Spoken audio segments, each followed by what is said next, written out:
দুই বন্ধু মিলে পাশের গ্রামে মেলা দেখতে যাব। তাই সকাল সকাল অফিসের বসকে বলে অফিস ছুটি নিয়ে বাড়ি ফিরে আসি। আমি অমিত আর আমার বন্ধু বিজন। বিজনের সঙ্গে আমার অনেক দিনের বন্ধুত্ব। প্রায় 1 বছর আগে ওর থেকে 60,000 টাকা ধার নিয়েছিলাম, সেটি আর ফেরত দেওয়া হয়নি। কিন্তু এখন বিজন বিয়ে করবে এবং তার জন্য সে টাকাটি আমার কাছে ফেরত চাইছে। আমি বলেছি দিয়ে দেব। যাই হোক, শীতের রাত, আর শীতের রাত 6টা মানেই মনে হয় অনেক রাত। বিজন বাইক নিয়ে আমার বাড়ির সামনে এসে চিৎকার করে ডাকায় আমি রেডি হয়ে বেরিয়ে পড়লাম। বিজন একটু আধুনিক, ফ্যাশনেবল, আর আমি সেখানে নিতান্ত সাদা মাথা একটা সাধারণ মানুষ। ওর বাইকে উঠে বিজনকে বললাম, তাড়াতাড়ি চল, 9টার আগে আমাদের মেলা দেখে বাড়ি ফিরতে হবে। প্রায় 45 মিনিট যাওয়ার পর আমরা মেলার সামনে এসে পৌঁছই। চারিদিকে তখন কত আলো, দোকান, নাগরদোলা, ম্যাজিক শো, পুতুলি নাচ, আরো কত কি মেলায়। বিজন বলল, চল মরণকূপ দেখবো। আমি টিকিট কেটে দুজনে দেখতে লাগলাম মরণকূপ। কি আশ্চর্য তাদের কর্মকাণ্ড! বিজন তো ভারী মজা পেল মরণকূপ দেখে। তারপর দুজনে ঠিক করলাম ম্যাজিক শো দেখার। প্রচুর লাইন দিয়ে অবশেষে 2টি টিকিট পাওয়া গেল। দুজন 2টি চেয়ারে বসে ম্যাজিক শো দেখতে লাগলাম। বিজন বেশ মন দিয়েই দেখছিল, আমি চারিদিকটা দেখছিলাম কত দর্শক হয়েছে। পেছন দিক থেকে দেখতে দেখতে হঠাৎ চোখ আটকে গেল একটি মেয়ের দিকে। মেয়েটি আমার দিকে তাকিয়ে আছে একভাবে এবং মুচকি মুচকি হাসছে।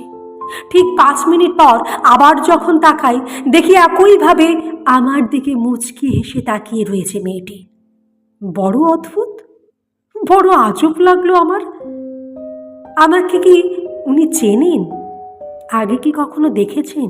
এমনভাবে কেন তাকিয়ে থাকবে? বিজনকে বললাম, বিজন দেখ ওই মেয়েটির দিকে দেখ।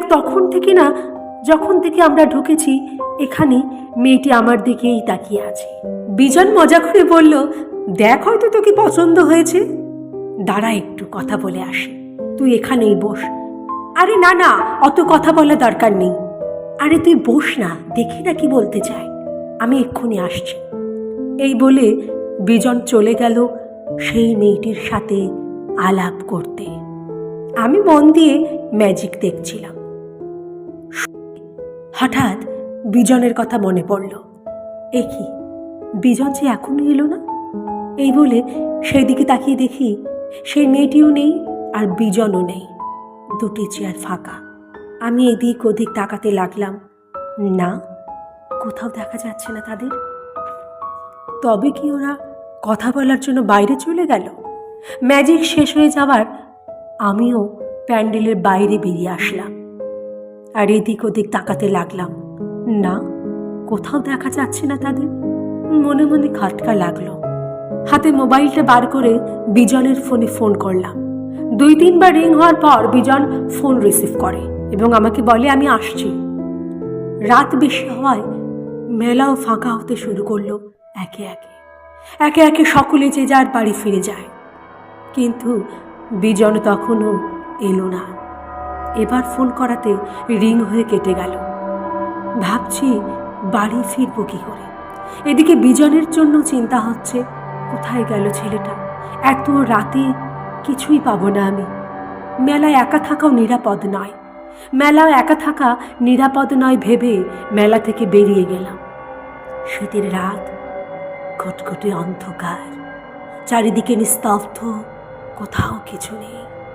রাস্তার পাশে এক বিশাল আকার শিরীষ গাছ, যেন দৈত্যের মতন দাঁড়িয়ে।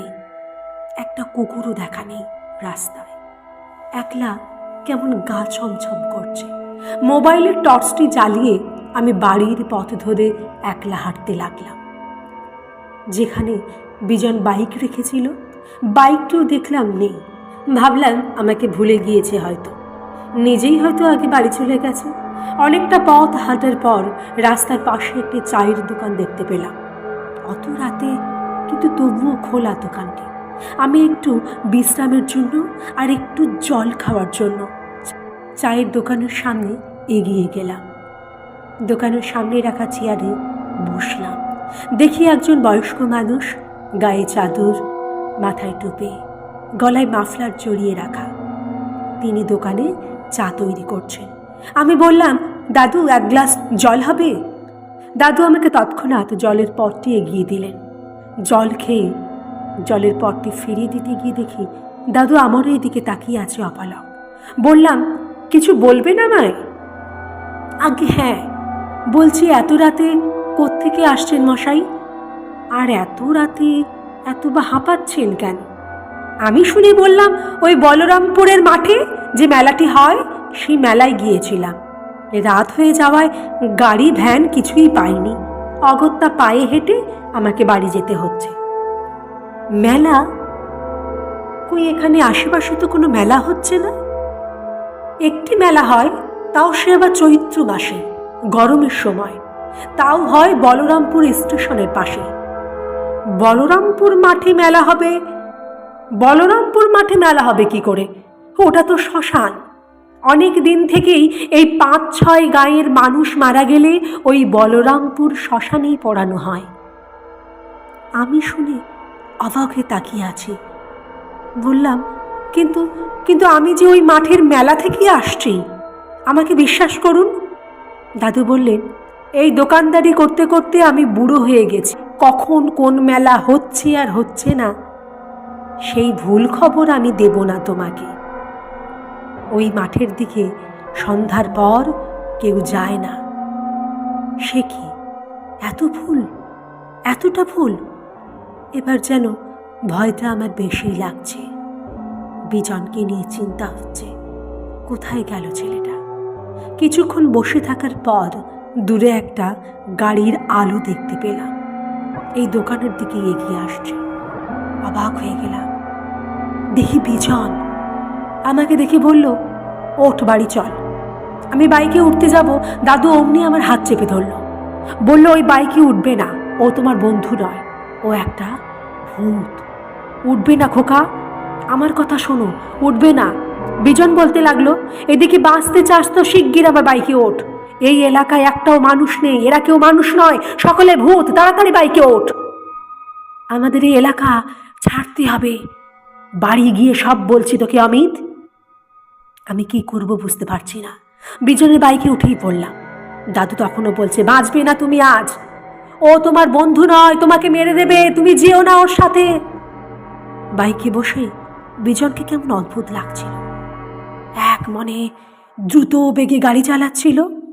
আমার বাড়ির সামনে আমাকে নামিয়ে দিয়ে বিজন তখন একটি কথা বলল, অমিত, সকালবেলায় আমার বাড়িতে গিয়ে আমার বাবা মা ও বোনকে নিয়ে বলরামপুরের সেই বিরাট শিরীষ গাছের নিচে যাবে।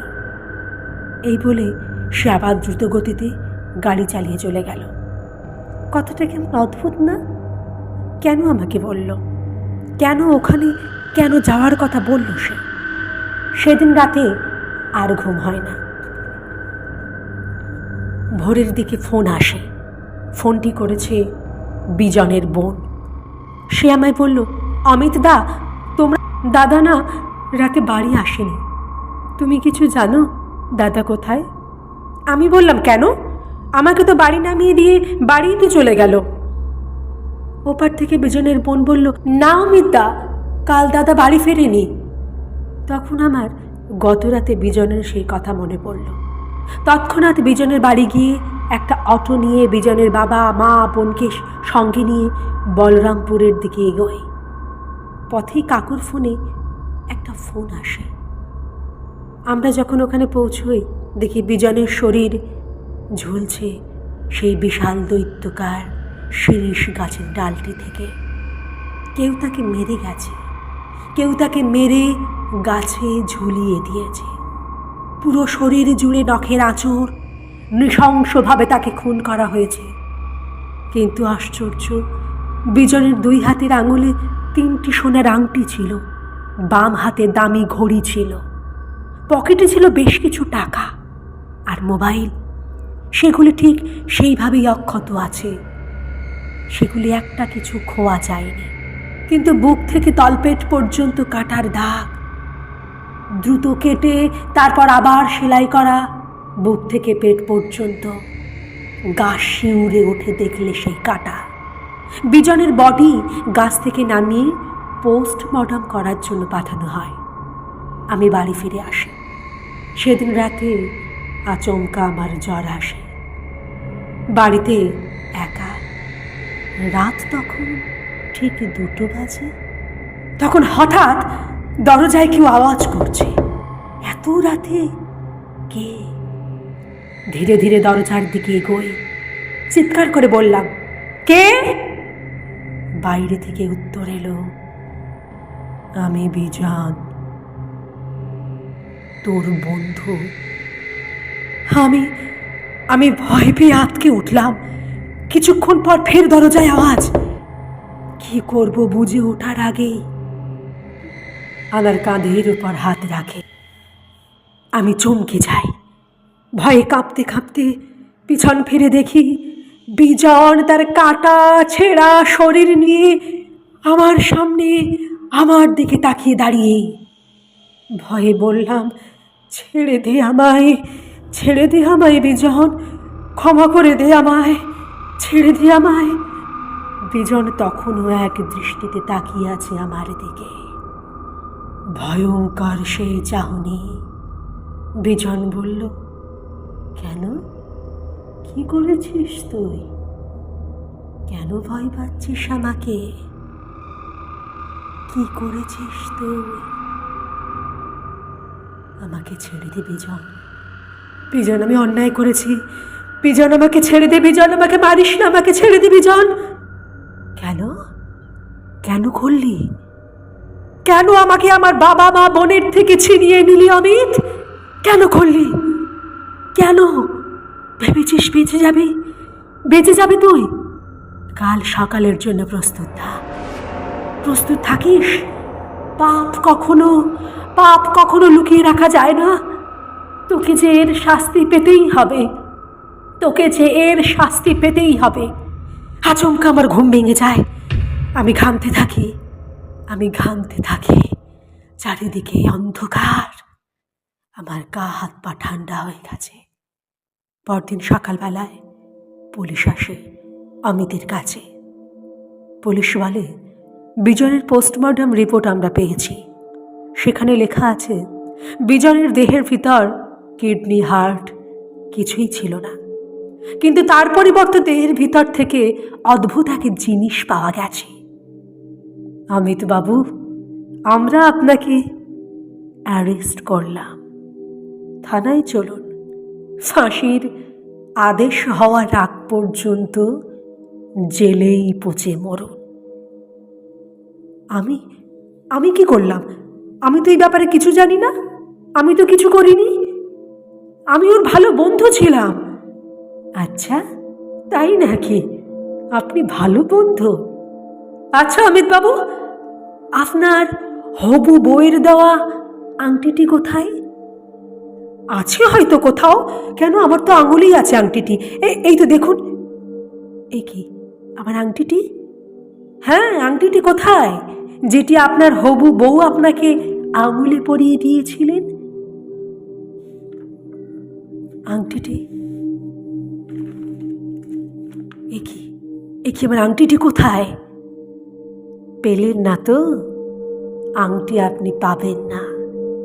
আপনার সেই আংটিটি বিজনের দেহের ভিতর থেকে পাওয়া গেছে।